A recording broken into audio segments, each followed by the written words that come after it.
Hello, I'm Anne Desmet. I'm an artist specialising in wood engravings, and I'm also a writer about print artists and printmaking techniques. I am the curator of this exhibition here at the Ashmolean. Seen Through Wood, a century of modern wood engraving, celebrates the centenary of the founding of the Society of Wood Engravers in March 1920 in London. This was a group of diverse artists who came together to form an exhibiting society to promote their works in this medium. The exhibition comes primarily from the outstanding collection here at the Ashmolean, supplemented by works from several generous private lenders. I've divided the show into a series of themes that seemed best to exemplify the diverse range of subjects within the art of wood engraving over the last 100 years. I've started with a beginning section with a print of Christ in Limbo here by Albrecht Dürer, which was made in about 1510. It's a woodcut print. In other words, the image is carved on the plank or the long grain of the wood using metal gouges or knives. The real beginnings of woodcut, of course, go back to ancient China nearly 2,000 years ago, but here in the West it was a far more recent introduction, and Dürer's work was of extraordinary and hitherto unseen finesse in woodcutting in Europe. It's of a degree of fineness very much akin to what can be achieved in wood engraving, and Dürer's work has certainly remained a pervading influence with wood engravers today. The specific technique that we're talking about, however, is engraving on end grain wood, often boxwood. We have some examples here, and using tools developed for engraving metal, sharp-tipped tools such as these shown here. Thomas Bewick in Newcastle in the late 1700s can't quite be said to have invented the technique, but he certainly developed it to a degree of subtlety and artistic range never seen before, such as this tiny example here. And it was due to his work that the technique quickly spread to become, in a pre-photographic era, the most widely used method of creating newspaper and book illustrations. Bewick developed what engravers describe as a white line technique, in which imagery and tonal range is created by a series of marks engraved in the wood, using the tools for their own expressive potential, rather than trying merely to reproduce the marks of an ink drawing on wood. You could say that the Dürer is a black line print in that the cutting of the image is done to simulate and reproduce a pen drawing, whereas the Bewick here is a white line engraving in which the printed marks have their own particular character, distinct from what might be possible with the drawing. In the early years of wood engraving, it was used rarely by independent artists, but these works by William Blake here, Samuel Palmer, and Edward Calvert from the 1820s and the 1830s have had lasting influence on the character and sometimes the themes of British wood engraving. Much more typical of the engravings of the 1800s were images like this trade engraving for Harper's Weekly in the USA. A huge piece like this would take ages to engrave as a single block, so the practice was for a master engraver to draw the image across lots of small blocks locked together in a frame, which would then be distributed amongst a firm of engravers, all the small blocks, each engraver doing his small rectangle in a particular house style, so that when you put the blocks back together to print the whole image, you can't see the joins. Well, you can see very slightly some of the joins, but not really. And the work can be finished really fast. These two contemporary engravings are designed to demonstrate the different scale and potential of the medium. Roy Willingham's tiny olive groves here is printed from several tiny blocks, one for each colour, to make a miniature world, whereas Shailei's Mirage one here is done on 9 separate blocks printed together so that you can barely see the joins, like a historic trade engraving. Shailei is a young artist from the Tianjin Academy of Fine Art in China, which has started teaching wood engraving to its students in recent years. Engraving was and still is used for diverse commercial purposes, So examples here are George Tute's Glenmorangie whiskey poster of 1984 and some of David Gentleman's acclaimed postage stamps here from 1977 and a block and a print from his Charing Cross tube mural from 1979 with a photograph of the mural in situ on the platform of Charing Cross Station. Fine lettering is a common thread with many engravers. Reynolds Stone's Alpha and Omega from 1971, with Eric Gill's Widow's Son of Nairn from 1931. Eric Gill, of course, designed various typefaces, and he was also a founder member of the Society of Wood Engravers and the designer of its logo from 1921, which in fact I'm wearing here on a little badge to celebrate the Society's centenary this year. Leo Wyatt's alphabet, italic alphabet here, is from the 1970s, is deceptively easy looking in its perfections, but actually a very difficult piece of engraving to carry out with that degree of flawlessness. Simon Brett's woodblock here with print of text next to it from 1984 is a real tour de force, and the block demonstrates the fact that everything must be engraved back to front in order to print the right way round. That's extremely complicated, particularly when dealing with lettering. We also have in this display case various book plates here. This tiny one by Joan Hassel from 1946 rather exemplifies an English style of book plates. Joan Hassel was actually a very distinguished, well-known artist in her day. She was commissioned to design and engrave Her Majesty the Queen's coronation invitation in 1953. We also have here some examples of Russian ex libris designs, notably this book of ex libris published in 1993 by Anatoly Kalashnikov, which demonstrates the very different predominant style that came out of the former Soviet Union. Ex libris is still a thriving industry amongst engravers today, particularly in Eastern Europe. The Theatre of Life section of the exhibition here opens with Edward Gordon Craig, son of the famous actress Dame Ellen Terry. Craig was, amongst other things, a set designer for theatre. So this image is a design from 1908 for King Lear. This version of it actually was printed some years later. Craig was actually a founder of the Society of Wood Engravers, and he realised that, and wrote in fact, that you can create a tiny scene on a block, but it may suggest an image of epic proportions. And it's this idea really that gives the exhibition its title. Above that, we have Japanese artist Osamu Saito's work from 2010. It's of a fox spirit character from a famous traditional Japanese kabuki play. Peter Blake's Sideshow series from 1974 to 78 are amongst only 10 engravings that have been made by this famous pop artist. But they have real depth and narrative, and I think an interesting mix of Victorian and contemporary sensibilities. Gwen Ravarat here was another founder of the Society of Wood Engravers. She had lived in France, so this particular engraving of French bowl players from 1922 typifies her engravings, which use tone in a way rather influenced by Impressionism.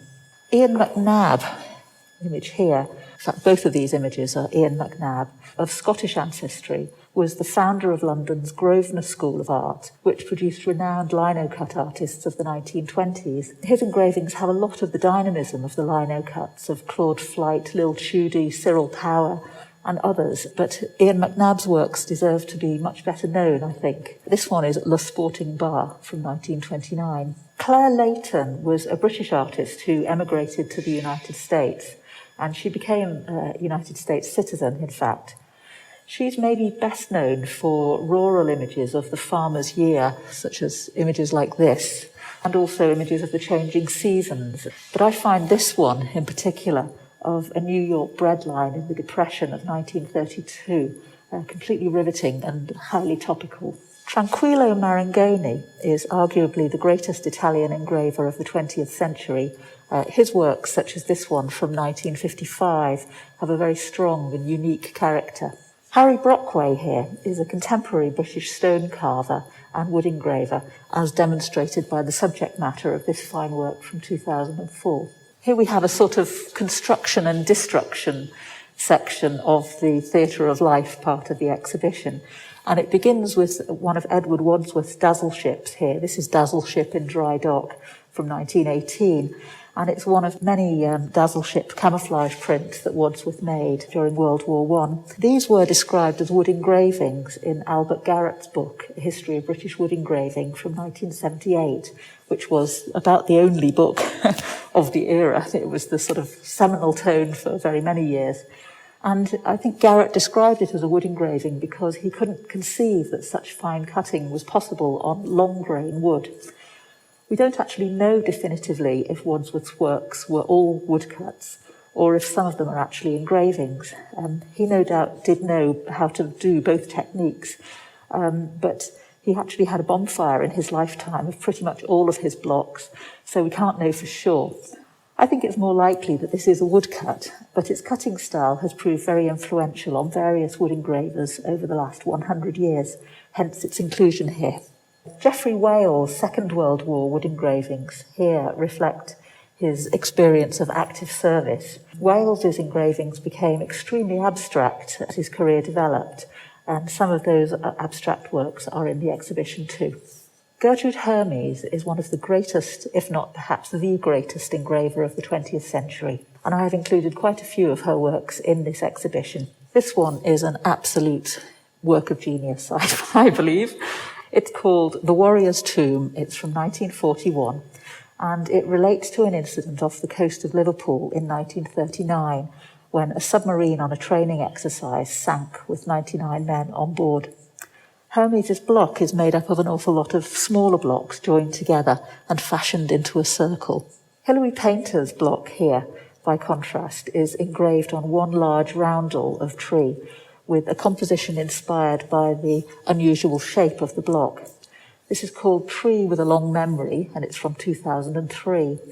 Hilary was a driving force behind the revival of the Society of Wood Engravers in the early 1980s, after it had become moribund in the 70s, and she's still an active force in the Society today.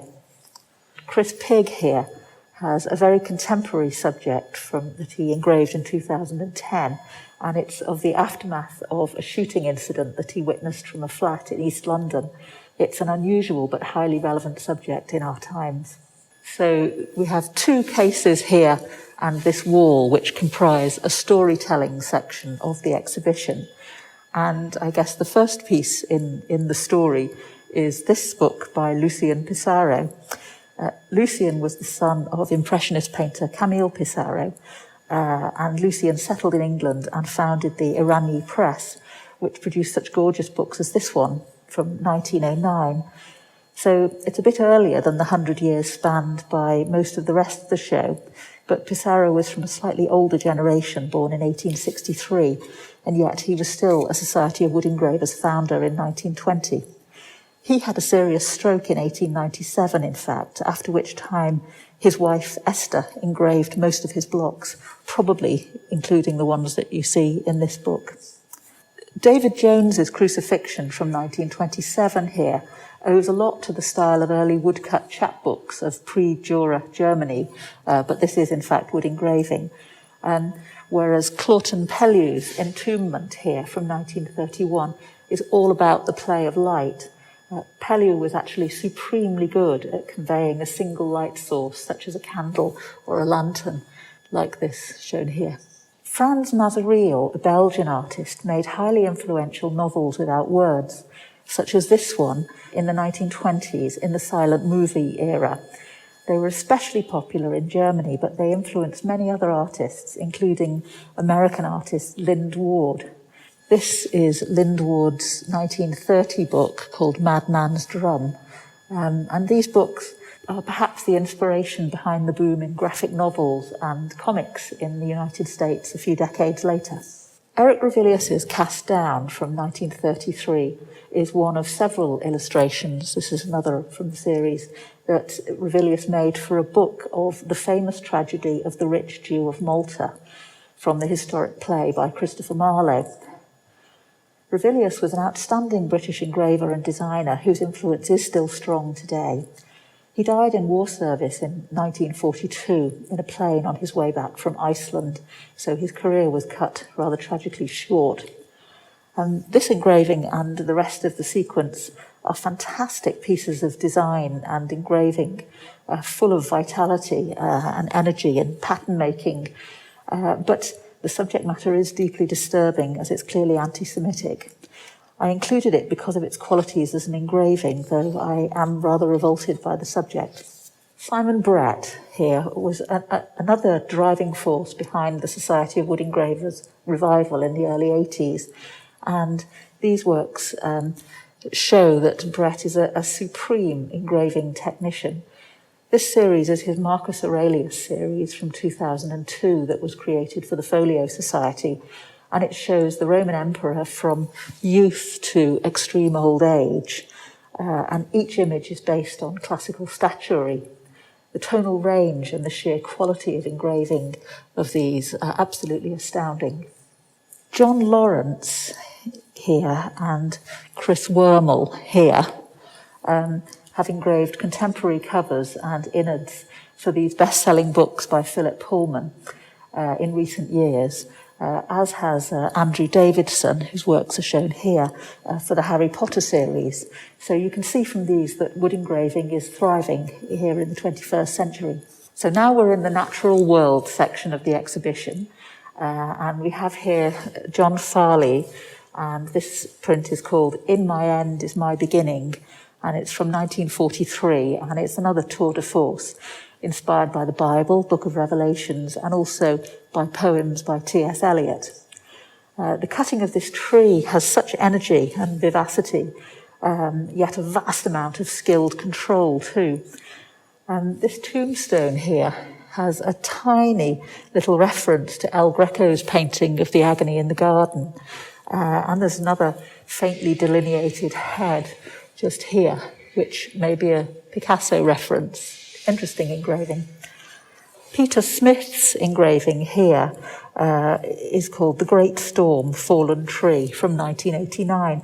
And this relates to the Great Storm in Britain in October of 1987, in which many trees were toppled, including many ancient box trees. So that was a tragic event in many ways, though on the upside, it provided a fair bit of excellent new wood for us wood engravers. Robert Gibbing's Tulips here of 1922 has a sense of the Art Deco movement about it, and you can also see the influence of Wadsworth's Dazzle ships in the style of its cutting. And we have here John Nash, who was the brother of Paul Nash, was another Society of Wood Engravers founder, and this is Foxgloves from his fabulous book of 1927 entitled Poisonous Plants, Deadly, Dangerous and Suspect. George Chute's Sunflower Field from 1971 here is one of the artist's most impressive large visionary landscapes, which have something of the quality of William Blake and Samuel Palmer's work about them from 150 years earlier. William Rawlinson was, like me, born and raised in Liverpool, and he saw war service in World War II in North Africa, and many of his engravings, such as this cactus from 1970, are of desert plants in places he had visited. There is a bequest, in fact, called the Rawlinson Fund in his memory, which gives grants to young printmakers and to engraving projects such as this exhibition. Monica Poole, shown here, was one of only a few British artists to stick with wood engraving in the decades from the 1950s to the early 80s, when it, as a medium and representational work generally, were deeply unfashionable. Monica actually had polio in her youth, which rather sapped her muscle strength in her declining years, but these engravings, Magnolia of 1971 and Underwater of 1986, show her at the height of her powers, endowing her images with a particular silvery light, unlike that of any other engraver. Gertrude Hermes' Undercurrents here from 1938 is another fabulous piece, and it moves effortlessly from a black line approach like pen drawing at the top down to this sinuously curvaceous pike in white line at the bottom. Colin C. Payton's Long-Tailed Duck and Whiting from 1988 has a similar rhythmic quality akin to the Hermes, and an incredible facility with pattern making, allied with a close observation of the natural world. Sir David Attenborough actually wrote a preface for and was the guest of honour to launch one of Collins' bookworks titled Of a Feather, an Avian Alphabet, which is also in this exhibition. Agnes Miller Parker's The Challenge here from 1934 has a sense of movement and ferocity that makes it far superior, in my view, to many other tamer engravings of cats. This print, as several others in the exhibition, comes from the diploma collection of the Royal Society of Painter Printmakers, of which Miller Parker and many other wood engravers have been or are members, as well as being Society of Wood Engravers members. In this built environment section of the exhibition, we have Clifford Webb's gritty blast furnaces here from 1938 in all their kind of dark industrial gloom but impact. And then we also have a completely different character of work in Edwina Ellis here, an Australian artist, her vibrant, colourful Lloyds and Waterloo engravings of 1996 of London's most modern architecture. These were commissioned by London Transport. There's something of the spirit of the historic idea of grand tour about many engravers' works to do with the built environment. So examples of that here are Sidney Lee's amazing Colosseum engraving from about 1926, and also Jerry Waddington's fine colour engraving here of Petra from 2004. My own Brooklyn Bridge series here demonstrates how much variation and in visual effect can be gained from printing a wood engraving in diverse different ways and at different stages of the engraving, and by overprinting blocks with lino blocks and with stencils. There's a great sense of architectural invention or fantasy evident in Canadian artist Jim Westergaard's Trespass engraving here from 1989. And Westgard unusually engraves his blocks using a Dremel drill, like the sort of equipment that a dentist uses, rather than traditional tools. And so his works have a very different quality of mark making. It's unusual. By contrast, over here we have Peter Lazarov's footprint from 1989. Peter Lazarov is a Bulgarian artist who works with traditional wood engraving tools. Sometimes engraves his blocks are made on end grain chopping boards, cherry wood, that sort of thing. I think maybe this one was a pear wood block, but sometimes, yes, end grain chopping boards can be used for engraving. My own works, Fires of London here from 2015, and Babel Tower Revisited here from 2018 are included to demonstrate the potential of breaking the traditional boundaries of the medium into collage on unusual surfaces such as razor shells here and convex glass here. So the final part of the exhibition, the final section, looks at abstraction and an intense, almost trompe-l'oeil detail with Paul Nash's design of arches here from 1926 and Henry Moore's figures, sculptures here from 1931. This is one of only 2 wood engravings that this famous sculptor ever made. Blair Hughes Stanton's composition, aka Creation, this of 1936, and his Venus of 1938 are amongst his most abstract works. The finest marks in his works are reputedly incredibly hard to actually print successfully. He's one of the finest engravers that's ever lived. He and Gertrude Hermes were actually once married, but later divorced. Like Henry Moore, Russian artist Naum Garbo isn't known for wood engravings, but his Opus 4 Lyrebird here from 1950 was printed by hand on very thin paper, and actually we're viewing it through the back of the paper to get the effect of the image that we see here. And it has a quality of kinetic sculpture about it. And related to that is Albert Garrett's Flight here from 1961, which has a similar quality of abstract movement. Garrett was actually a scientist interested in the effects of colour combined with light and motion, and he wrote scientific papers on that subject, which are reflected in his engraving work. I included this Escher woodcut titled Fish and Scales from 1959, which comes from the collection of Professor Roger Penrose, because Escher has had such a profound influence on very many engraving artists, and his woodcuts have very much the same intense graphic quality of wood engravings. He did actually make some wood engravings as well, but alas, there aren't any of those in the Ashmolean collection, but this one is a fabulous, fabulous piece that I couldn't resist including. And you can see the influence that it's had very clearly in my progression series here from 1989 to 90, which has a definite Escher-inspired metamorphosis from my early years of engraving. And also here, Peter Lawrence's Time and Space image from 2009. Edwina Ellis, Pride here from 1986. And Paul Kershaw's Urchin from 2007 have a hyper-real trompe-l'oeil quality that somehow links both with Escher and with the sense of metamorphosis and abstraction inherent in other works here.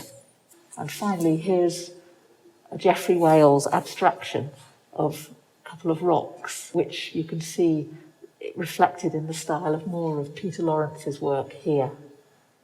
This has been a bit of a whistle-stop tour of an exhibition featuring about 160 exhibits. I've only been able to pick out a few highlights here, but I hope they provide a good flavour of the whole show. When the exhibition closes here in mid-November, it will tour to the St Barbe Museum in Lymington and to other venues, so do look out for it. If you can't get to it, or even if you can, there's a handsome catalogue featuring everything in the show, plus an additional 130 engravings that I couldn't squeeze onto the walls, which you may also enjoy. Thank you.